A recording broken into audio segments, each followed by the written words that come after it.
Okay students, so today we're going to talk about 3.11 plasma state, and today we're going to come to know what is plasma.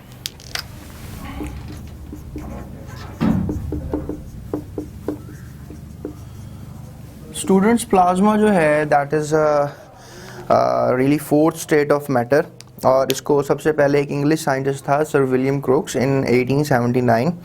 उन्होंने जो है कह लें कि सबसे पहले इसको आर्टिफिशियल मीडिया से बनाया था डिस्चार्ज ट्यूब के अंदर। और यू कैन से दैट के जो बहुत से एस्पेक्ट्स में जो है प्लाज्मा हमारी डेली लाइफ में बड़ा अफेक्टेड है। प्लाज्मा को जो है कह लें कि आप 99% ये दुनिया, ये यूनिवर्स उसी ने बनाई है, यानी ये पूरी कायनात 99% प्लाज्मा से ही बनी है। और नेचुरली एक्रिंग प्लाज्मा अगर हम ज़मीन पे बात करें तो वो बहुत कम है, रेयर है, यानी ना होने के बराबर ही है।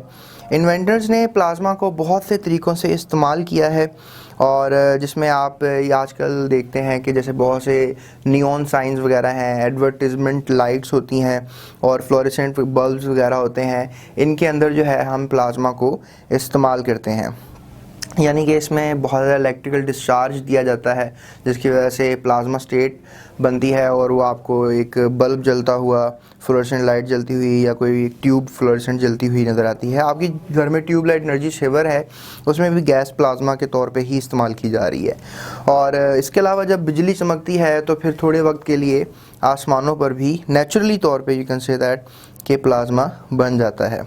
और इसके अलावा प्लाज्मा जो है हर जगह हमारे पास एनवायरनमेंट में बन सकता है, और समहाउ समटाइम्स ये अवेलेबल भी होता है। सो अब आपके क्वेश्चन एक और इसको हम शॉर्ट आउट करते हैं कि हाउ प्लाज्मा इज़ फॉर्म्ड।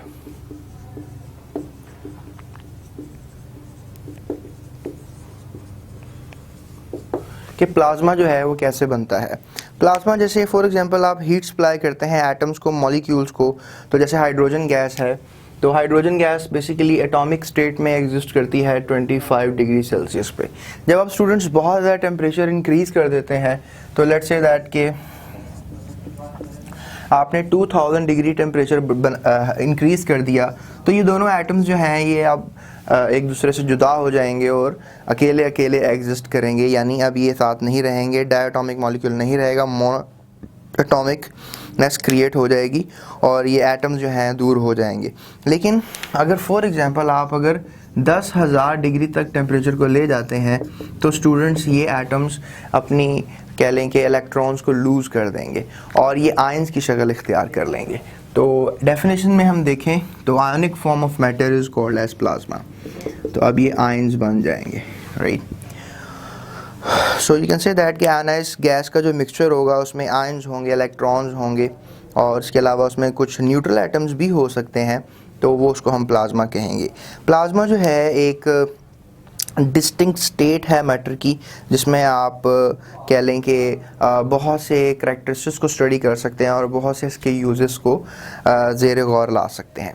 अब इसमें स्टूडेंट्स एक और टर्मिनोलॉजी है, that is natural and artificial plasma. Students, natural और आर्टिफिशियल प्लाज्मा में क्या फ़र्क है, पहले हम नेचुरल प्लाज्मा की बात कर लेते हैं। स्टूडेंट्स, नेचुरल प्लाज्मा जो है अगर हम उसकी बात करें तो हाई टेम्परेचर और लो टेम्परेचर पर वैक्यूम्स में ये दोनों पे एग्जिस्ट करता है। जैसे नेचुरल प्लाज्मा जो है कह लें कि ये कोई ब्रेक डाउन की वजह से नहीं होता, और ये कोई रैपिडली रिएक्शंस नहीं करता, यानी जो मैं भी आर्टिफिशियल प्लाज्मा की भी बात करूँगा, जैसे कि वो बहुत जल्दी रिएक्टिविटी शो करता है, लेकिन नेचुरल प्लाज्मा ऐसा नहीं करता, बल्कि ये तो इतना गर्म होता है जैसे कि 20,000 डिग्री तक कम से कम इसका टेम्परेचर होता है। सो आप याद रखिएगा, नेचुरल प्लाज्मा कम से कम 20,000 डिग्री तक अपने टेम्परेचर को बरकरार रखता है, और अगर आप कोई भी चीज़, कोई मैटर इसके पास लेके जाएंगे तो वो फ़ौरन से वेपराइज हो जाएगा, यानी ये इतना गर्म होता है। सो अब बात कर लेते हैं आर्टिफिशियल प्लाज्मा की।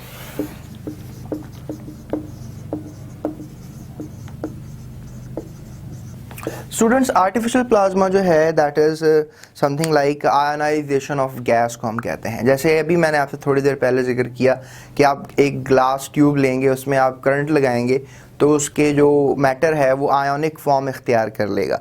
तो वो आयोनिक फॉर्म जो है that is artificial plasma. Neon signs वगैरह इसकी कॉमन एग्जांपल है। उसमें plasma at low temperature is hard to maintain. अब लो अगर आप फॉर एग्जांपल टेम्परेचर कर दिया है तो उस पर प्लाज्मा बनाना बड़ा मुश्किल काम है, artificial plasma banana, because outside a vacuum low temperature plasma reacts rapidly with any molecule. यानी आउटसाइड अगर आप वैक्यूम ले जाएंगे इसको तो फिर वहाँ पे ये किसी भी चीज़ से बहुत जल्दी रिएक्शन शो करेगा। So it encounters, so it aspects makes the material both very useful and hard to use. और देखें जब आर्टिफिशियल प्लाज्मा होता है उसको आप इस्तेमाल नहीं कर सकते हैं क्योंकि वो बहुत रिएक्टिव होता है। तो इसलिए आर्टिफिशियल प्लाज्मा इज़ समथिंग कि आप हाई टेम्परेचर पे जो है लो प्रेशर के ऊपर आप ये आर्टिफिशियल प्लाज्मा इस ज़मीन पर क्रिएट करते हैं। सो आई रियली विश आपको थोड़े बहुत टॉपिक्स याद होंगे प्रीवियस क्लासेस से कि हमने सीखा था कि कैसे अगर आप एक गैस डालते हैं डिस्चार्ज ट्यूब में और उसको आप वैक्यूम से इसमें सब जो है सब गैसेस निकाल लेते हैं, मतलब अपनी मर्ज़ी की गैस डाल लेते हैं, फिर उसके गिर्द इलेक्ट्रोड से हाई वोल्टेज देते हैं और प्रेशर उसका तकरीबन कोई 10,000 गुना कम, यानी एक एटीएम से 10,000 गुना कम प्रेशर कर देते हैं। तो फिर क्या होता है कि उसमें से इलेक्ट्रॉन्स वगैरह निकल जाते हैं मैटर में से तो इलेक्ट्रॉन्स फिर मूवमेंट शो करते हैं, आयंस बन जाते हैं और डिस्चार्ज ट्यूब में से ग्लो पैदा होता है and that glow is just because कि उसमें प्लाज्मा एग्जिस्ट कर रहा है। सो आर्टिफिशियल प्लाज्मा का बनाने का मैंने आपको तरीका बताया है। सो उसके बाद स्टूडेंट्स हम बात करते हैं करैक्टरिस्टिक्स ऑफ प्लाज्मा की और प्लाज्मा कहाँ मिलता है और एप्लीकेशन क्या है प्लाज्मा की और फ्यूचर हॉरिजॉन क्या है प्लाज्मा का, राइट। तो ये 4 पॉइंट्स जो हैं इंशाल्लाह I am gonna discuss in my next lecture. So stay tune with me to know more about plasma. Thank you so much.